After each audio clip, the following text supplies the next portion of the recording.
دعوت و تبلیغ کے عنوان سے شہر میں آج جو ماحول ہے، بہت دکھ کے ساتھ کہنا پڑتا ہے کہ آج 2 مرکز بن چکے ہیں، جماعت 2 حصوں میں بٹ چکی ہے، اور اس اختلاف کا بہت بنیادی سبب یہ ہے کہ آج دعوت و تبلیغ کے ذمہ داروں میں سے ایک ذمہ دار نے وہ اس طرح کی باتیں کی ہے کہ جو دین سے میل نہیں کھاتی۔ اہل سنت والجماعت کے 1400 سالہ علماء کا جس بات پر اتفاق تھا اس سے اختلاف کر کے باتیں کی جا رہی، اور اصلاح کی کوشش کی گئی تو اس کوشش کو نکار دیا گیا۔ دارالعلوم دیوبند کی طرف سے جب اس پر نکیر کی گئی اور فتویٰ دیا گیا تو آج دارالعلوم دیوبند کی توہین کی جا رہی ہے۔ ان مفتیان کرام اور دارالعلوم دیوبند کے اساتذہ کرام جنہوں نے تمام باتوں کو دیکھنے کے بعد فتویٰ دیا تھا، آج یہ کہا جا رہا ہے کہ ان کو پیسہ دے کر کے فتویٰ لکھوایا گیا۔ آج پوری دنیا دارالعلوم دیوبند کے فتوے پر اعتماد کرتی ہے، اور ساری دنیا کے علماء دارالعلوم دیوبند کے فتوے سے اتفاق کرتے ہیں۔ ایسے حالات کے اندر ایک شخص کی حمایت میں اس طرح کی بات کہنا دین سے انحراف ہے اور غلو ہے، اور یہ چیز جس پر 1400 سال سے امت کا اتفاق رہا ہے اس سے انحراف کرنا دین نہیں ہے۔ انبیاء کرام علیہم الصلاۃ والسلام کی توہین کرنا، ان کا استخفاف کرنا اور دین کے دیگر شعبوں کو لا یعنی قرار دینا اور بیکار کہنا، ظاہر بات ہے امت کا یہ طریقہ نہیں رہا ہے۔ لیکن آج انہی باتوں کو لے کر کے ہمارے شہر میں تبلیغی جماعت میں 2 حصے ہو چکے، ایک دوسرا مرکز بن چکا ہے۔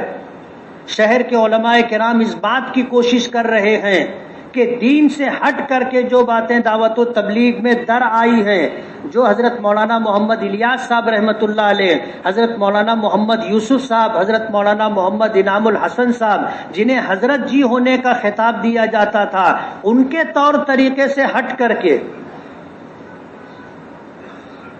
دعوت و تبلیغ کا جو راستہ انہوں نے طے کیا تھا، دارالعلوم دیوبند کے علماء کرام کی نگرانی، سرپرستی اور ان کے مشوروں سے آج اس سے ہٹ کر کے کام کرنے کی کوشش کی جا رہی۔ مدارس کو بیکار کہنا، علماء کرام کو بیکار کہنا، اور یہ کہنا اگر اصلاح کی کوئی بات علماء کی طرف سے آتی ہے تو اس پر یہ کہا جاتا ہے کہ خارجی لقمہ نہیں لیا جائے گا۔ یعنی جیسے نماز میں امام قرآن پاک پڑھ رہا ہے اور قرآن کریم کی تلاوت میں یا نماز میں کوئی سہو ہو گیا تو وہی آدمی لقمہ دے گا جو نماز میں ہوگا، جو نماز میں نہیں ہے وہ لقمہ نہیں دے سکتا۔ اگر اس نے لقمہ دیا اور امام صاحب نے لقمہ لے لیا تو نماز فاسد ہو جائے گی۔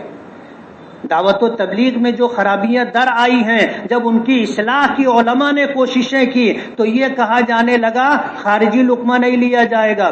نہ گشت کرتے، نہ 3 دن اور 3 دن لگاتے، نہ سال کا چلہ دیتے، نہ زندگی میں 2 مہینہ اور 4 مہینے کی ترتیب ہے، کچھ نہیں ہے، باہر کے ہو تمہاری بات نہیں سنی جائے گی۔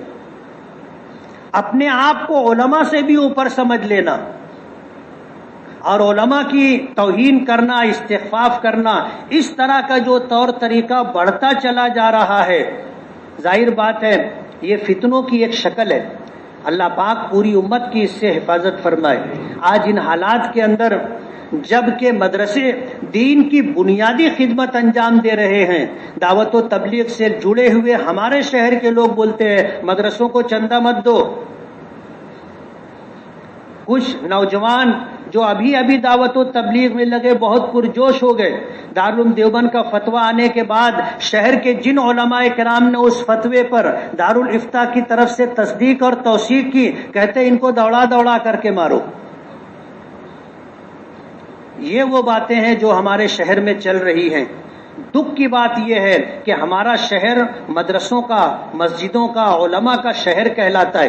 پورے مہاراشٹر کے لوگوں کی مالیگاؤں پر نظر ہے، اور یہاں اگر اس طرح کا معاملہ ہوتا ہے تو یہ پورے مہاراشٹر میں جائے گا، اور ہر جگہ 2 مرکز بننے لگیں گے، اور حالات ایسے ہوں گے کہ پھر ان کی اصلاح کے لیے علماء کو میدان میں آنا پڑے گا۔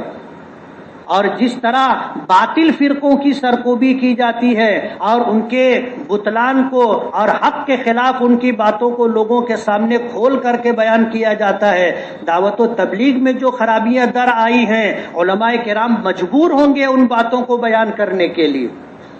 ظاہر بات ہے انتشار پیدا ہوگا، امت میں ایسے ہی انتشار کی کمی نہیں ہے۔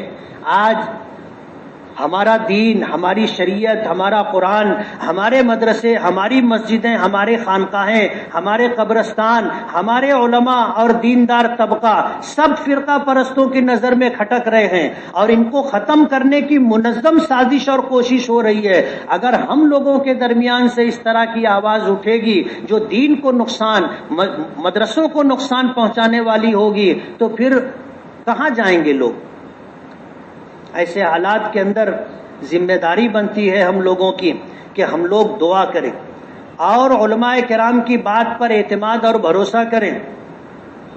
بعض لوگ علماء کو کہتے ہیں کہ یہ کرسی کے لالچی ہیں، یہ کہا جانے لگا کہ ان کو صرف پیسہ چاہیے۔ میں آپ سے پوچھنا چاہوں گا کہ مدرسوں میں پڑھانے والے علماء کرام کو امت کیا تنخواہ دیتی؟ اگر یہ پیسوں کے لالچی ہوتے تو مدرسوں میں نہیں رہتے۔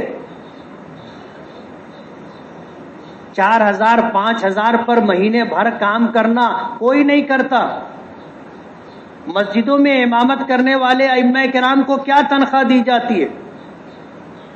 اتنی معمولی تنخواہ دینے کے بعد ان پر یہ الزام لگانا کہ یہ لوبھی لوگ ہیں، پیسے کے لالچی لوگ ہیں، یہ انتہائی سنگین بات ہے اور اس سے بچنا بہت ضروری ہے۔ یہ وہ لوگ ہیں جو معمولی مشاہرے پر دین کی خدمت کر رہے ہیں۔ اتنے مشاہرے پر، اتنی تنخواہ پر کوئی کام نہیں کرتا۔ علماء کے بارے میں اس طرح کا استخفاف اور توہین آمیز باتیں کی جا رہی ہیں جو بہت نقصان دہ اور دین کے لیے بہت خطرناک ہیں۔ اللہ تعالیٰ فتنوں کے اس زمانے میں ہم تمام کی حفاظت فرمائے اور دین کی آبیاری اور دین کی خدمت کے لیے اللہ ہم لوگوں کو قبول فرمائے۔ وآخر دعوانا ان الحمد للہ رب العالمین۔